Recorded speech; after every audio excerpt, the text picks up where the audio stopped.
तो फ्रेंड राधे राधे। आप लोगों को अनिरुद्धाचार्य जी का बहुत महत्वपूर्ण बातें आज आप लोगों को सुनाने जा रहे हैं। तो ये जरूर वीडियो मिस मत कीजिएगा, जरूर से सुनिएगा कि एक बाबा जी ने किस तरह से प्रश्न उत्तरी वो किए। सब पता है कितने भाई बहन हमारे यहाँ बैठे हुए हैं, सब अपने अपने प्रश्नों के उत्तर लेने के लिए बैठे हुए हैं। तो हम सूक्ष्म रूप से पूछ रहे हैं और उत्तर आप चाहे 2 मिनट दो चाहे 5 मिनट दो, उसका उत्तर मैं सुनना चाहता हूँ। बोलिए। एक मेरा जो लास्ट वाला प्रश्न पहले बता दे रहा हूँ मैं। कई कथाकार हमारे पास गए, मैंने उनसे प्रश्न पूछा लेकिन उनको प्रश्न का उत्तर नहीं दे पाए जी। वो तो मैं लास्ट में पूछूंगा, पहले जो मेरा प्रश्न सुन लीजिए आप। पहला प्रश्न मेरा स्वामी जी है, गुरु जी है कि जीवात्मा और आत्मा में क्या अंतर है, मोक्ष किसका होता है?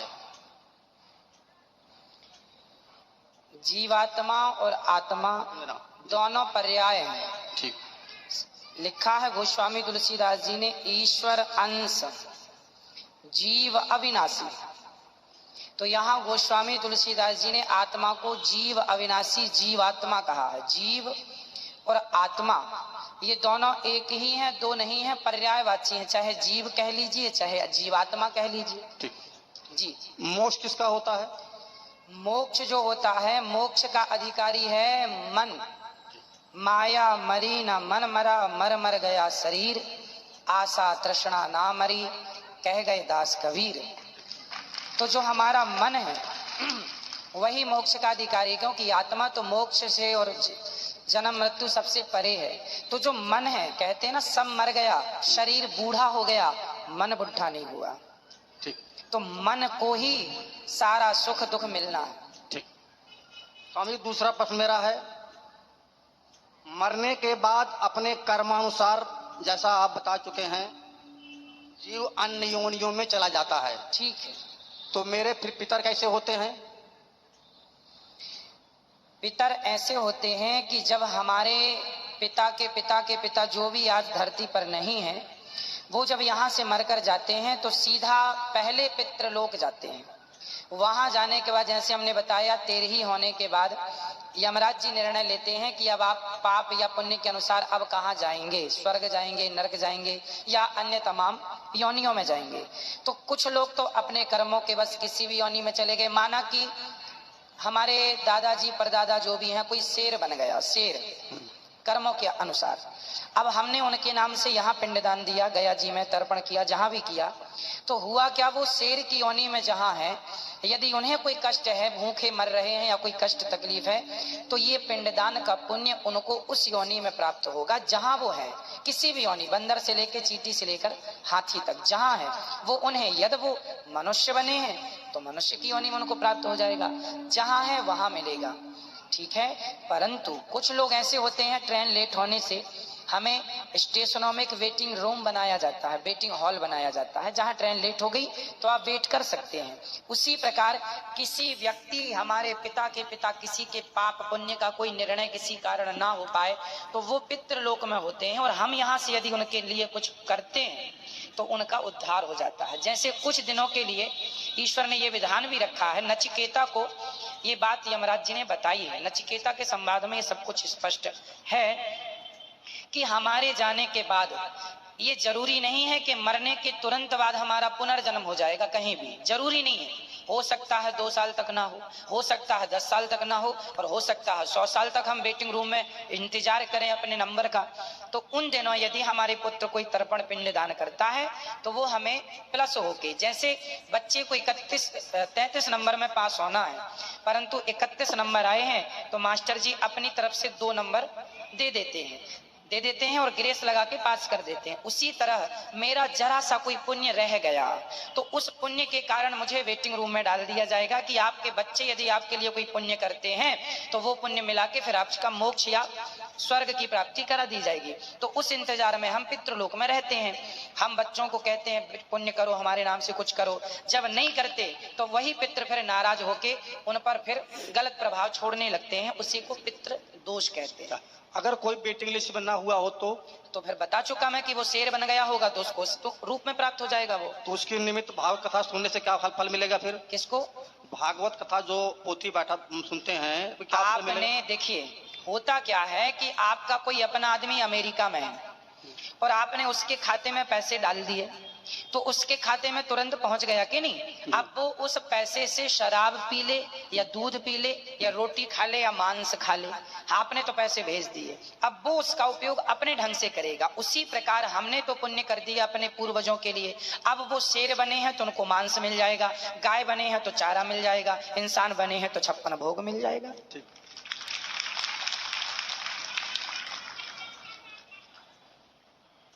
स्वामी जी, मेरा ये अंतिम प्रश्न यह है आपसे जी कि आपने भी कई बार बता चुका है, हमने भी कई और संतों सुन चुके हैं और थोड़ा सा जानते भी हैं कि जो हम कर्म पिछले जन्म में किए हैं, ठीक है, वहां हम भोग रहे हैं। हाँ, अच्छा किए हैं तो बुरा किए हैं तो भोग रहे हैं। जब मेरा कर्म पिछले जन्म का समाप्त हो जाएगा तो हमारी जीवन यात्रा से खत्म हो जाएगी, ठीक है, तो हम यहाँ कर क्या रहे हैं, ये प्रश्न मेरा है। हाँ हाँ, आपका प्रश्न बहुत उचित है।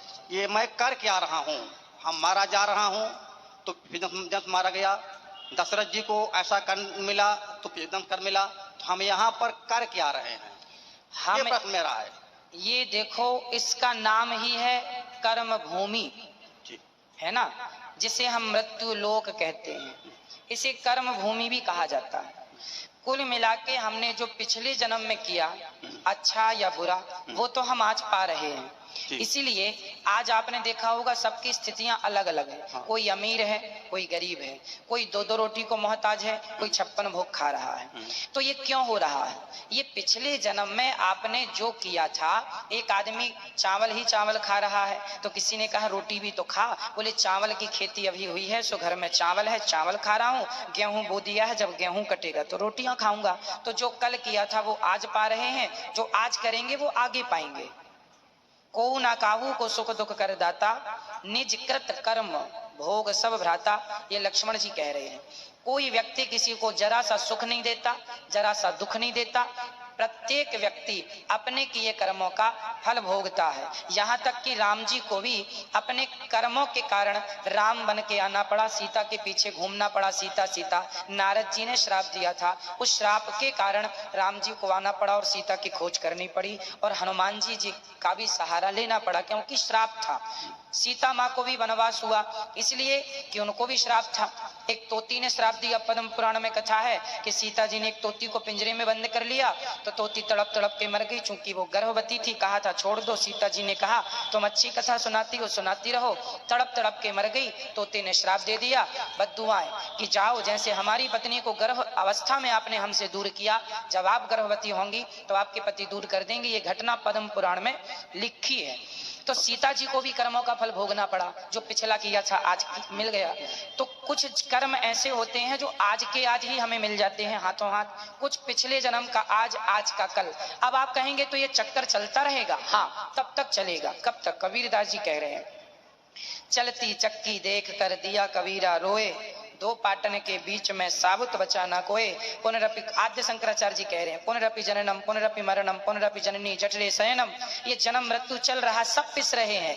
बोले कैसे बचेगा? बोले भज गोविंदम गोविंदम भज मूढ़ मते। यदि कोई भगवान की शरण में चला गया तो वो जन्म और मृत्यु के चक्कर से बच जाएगा। इसलिए कथाएं, कीर्तन, भगवान की शरणागति।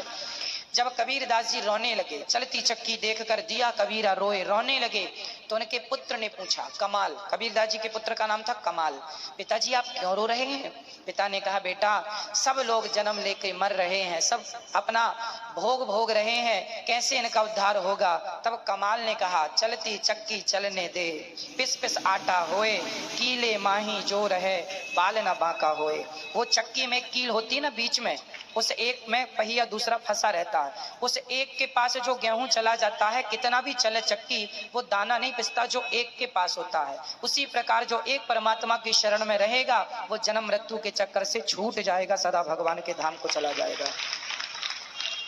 स्वामी जी, संतुष्टि हमको नहीं हुई। हम कर क्या रहे हैं? आपने सीता जी का उदाहरण दे दिया। ठीक है। सीता जी ने ऐसा गलत काम किया, उनको भोगना पड़ा। ठीक है। गलत काम किया तो भोगना पड़ा। ठीक है। हम जो है भोग तो रहे हैं। अब अच्छा जो आज करेंगे वो आगे आपको मिल जाएगा, बुरा करेंगे वो भी आगे मिलेगा। और यदि समर्पण भगवान के चरणों में अपना पाप पुण्य, प्रभु मैं आपका हूँ, मैं आपको कभी भूलूं नहीं, यदि अपने आप को उठा के भगवान के चरणों में समर्पित कर देंगे तो पाप पुण्य दोनों से बच के मोक्ष की प्राप्ति हो जाएगी, भगवत धाम मिलेगा। ये सार तत्व है। आप कह रहे हैं प्रेजेंट में हम, वर्तमान में हम क्या भोग रहे हैं, क्या कर रहे हैं? क्या कर रहे हैं? मैं क्या कर रहा हूँ? मैं प्रेजेंट में क्या कर रहा हूँ? आप प्रेजेंट में क्या कर रहे हैं? आप और हमने अपने कर्मों का ये फल भोग रहे हैं। आपके कर्मों में वृंदावन का दाना पानी लिखा था तो आप यहाँ आ गए अपना खाने पीने के। मेरे पिछले जन्म में संस्कार था। नहीं, हमारी आपकी पूरी हिस्ट्री, हमारी पूरी कहानी लिखी हुई है। किस तारीख को आपको कहाँ जाना है, क्या जाके क्या बोलना है, क्या करना है, ये पहले से तय है। तो आप पहले से जो तय था, अच्छा तय कहाँ से हुआ? आपके कर्मों को देखकर। पिछले जन्म जब आपका यमराज के पास, जब आप पिछली बार मरे होंगे ना, और मर के जब यमराज के पास गए होंगे तो आगे जन्म की पूरी आपकी कहानी लिख दी जा चुकी होगी कि आप अगले जन्म में अब मनुष्य बन के जाएंगे, आज फलानी तारीख को आप जाके से ये सवाल करेंगे, ये उत्तर मिलेगा, यहाँ ये पानी पिएंगे, सब कुछ लिखा। क्यों लिखा है? क्योंकि पिछले जन्म के हिसाब से आपका ये लिखा गया है ना। अब यदि समर्पण कर दोगे भगवान में तो ये सब कुछ डिलीट हो जाएगा, मोक्ष की प्राप्ति हो जाएगी, जन्म में खत्म। तो जो कुछ करें हम भगवान को समर्पण कर दें। हाँ, इसलिए कहता हूँ तुदीयम वस्तु गोविंद तुभ्यमेव समर्पय। जो भी अच्छा करो, जो भी करो, हम तो कहते हैं कर्म नहीं, अपने आप को उठाओ और भगवान के श्री चरणों में समर्पित कर दो, तो अपने आप अच्छे बुरे कर्म सब चले जाएंगे, फिर मोक्ष होगा। स्वामी जी छोटा सा प्रश्न और जी। हम आपकी कथा से प्रभावित बहुत हुए हैं। हम लोग यहाँ पर पोथी पाठ बैठवाना चाहते हैं। ठीक है। दो सदस्य आए हुए हैं। अब थोड़ा सा मेरा कुछ अटपटा प्रश्न ये है कि हम जब ब्राह्मणों को बुलाते हैं पहले उनकी चेकिंग करते हैं। ठीक है। ये मंत्र को उच्चारण कर सुनाओ हमको। हाँ। ब्राह्मण को, कुछ को, मैं किसी की निंदा नहीं कर रहा हूँ, कुछ लोग अशुद्ध मंत्र बोलते हैं। ठीक है। तो ऐसे हम आपकी फेस पर पोथी पाठ बैठाने के लिए आया हुआ हूँ। ठीक है। हम बैठा रहे हैं आपके फेस पर। ठीक है। अब आपके जो ब्राह्मण हैं वो कैसे करते हैं? ना जी, यहाँ सुनिए, मैं आपकी बात रोक रहा हूँ। हाँ। यहाँ पर क्षमा कीजिएगा, यहाँ पर जितने ब्राह्मण पोथी पाठ करते हैं पहले उन ब्राह्मणों का यहाँ विद्वान ब्राह्मणों के द्वारा पूरा टेस्ट होता है। हाँ, पूरा।